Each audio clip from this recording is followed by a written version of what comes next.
County, Chief Chisholm of the Olympic Valley Fire Department. We have Dee Byrne and Michael Gross with Palisades, and Lieutenant Don Nevins, who is Station Commander up here for Tahoe. Earlier today, we responded to Palisades Tahoe for the report of an avalanche. As we arrived on scene, our Tahoe Nordic search and rescue team responded also, but at that point in time, Palisades had a large amount of rescue individuals up on the mountain. At this point in time, from the Sheriff's Office, we are able to confirm that one male has passed away as a result of the avalanche. We are not releasing any other information about that individual at this time, so that our coroner's office can conclude their investigation and make all proper notifications. There was also another individual that sustained minor non-life-threatening injuries as a result of the avalanche. At this point in time, all search efforts have concluded, and we have come to the conclusion, which I'll let Palisades and Olympic Valley talk to more, that there is nobody else up on the mountain as a result of the avalanche. At that time, I will pass it over to, at this time, I'll pass it over to Chief Chisholm from Olympic Valley. Good afternoon. My name is Brad Chisholm. I serve as the fire chief here in Olympic Valley. I'll just give you a brief recap of the involvement that the emergency services had. At about 10 o'clock this morning, we responded to a report of a lower leg injury at the Palisades Tahoe Medical Clinic. Shortly thereafter, my office started getting word of a potential avalanche at Palisades Tahoe. I responded up here and started an incident with our dispatch and began pooling resources in anticipation of maybe a worst-case scenario. Reached out to our allied agencies, primarily North Tahoe Fire and Truckee Fire, and they sent some grand ambulances right away.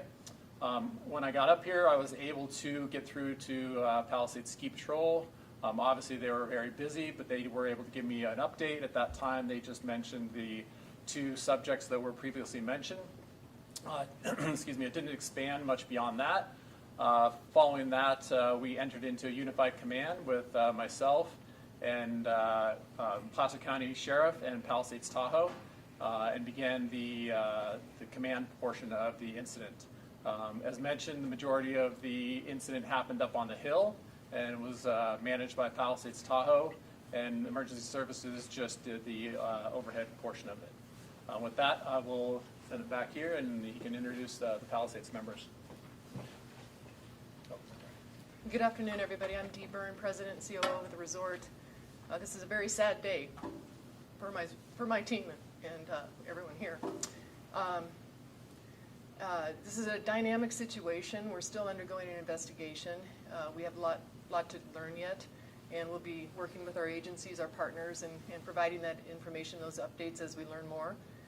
So I appreciate your patience as we work through this. Appreciate the support that you provide to our community, to one another, and we're going to be continuing to do that as well. You know, the first thing that we do in a circumstance like this is really take care of our people.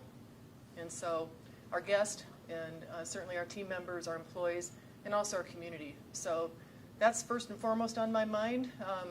Our hearts are out to and condolences to the victim, to victim's family, and certainly to everybody else involved in the incident. So that's all I have to share at this time. Again, we'll be sharing more as we learn and confirm the facts. Thank you. At this time, we'll open it up for a few questions. For the person who was killed in the avalanche, was that person an employee here at the resort or a guest? How you doing? Good afternoon. Michael Gross, I'm the Vice President of Mountain Operations. The person was a guest. Person was a guest. Correct. Do you know if they were someone who was local or someone visiting from outside the area? They were outside the area. As for the person who was injured, were they also a guest or a staff member? They were a guest as well, outside the area. I know that. Is there anything you can tell us specifically about KT-22? I know we heard that it might have just opened today, but specifically, have there been avalanche mitigation efforts in that location? So KT-22 opened today for the first day of the season. We've had Ski Patrol up there doing avalanche control assessments since Sunday. So for the past few days, they've been up there doing control work, evaluating weather conditions, setting up all the safety markings, hazard markings, et cetera, to get it prepared for today's opening.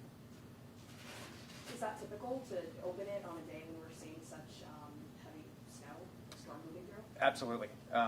We'll evaluate the conditions, and based on our expertise and our experience and the history, if we deem conditions safe, then we will open the terrain.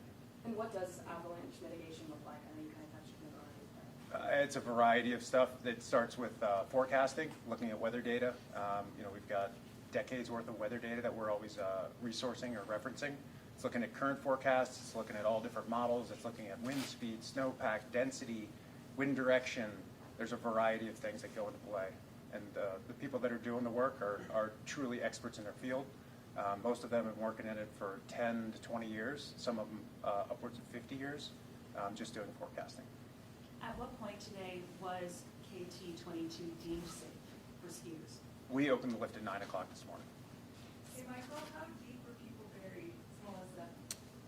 I'm not sure of the actual depth. Okay. And was anyone wearing beacons, do you know? I'm not sure. Okay, thank you. Was there anyone else who was caught in the avalanche but wasn't injured, but someone who had been impacted? There were 2 other people that were caught in the slide, and they were both, one of them was, I think, extracted by her partner, and the other one was assisted by some other guests. Can you clarify how many people in total were injured again? There were 2 people that were caught and 2 people that were buried. And of those 2 people buried, one did die. That is correct. At this time, that concludes our press conference. Once again, as stated, our thoughts and condolences go out to the families affected by this avalanche.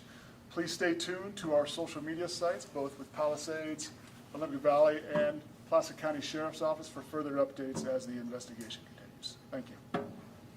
Will the resort be open again tomorrow?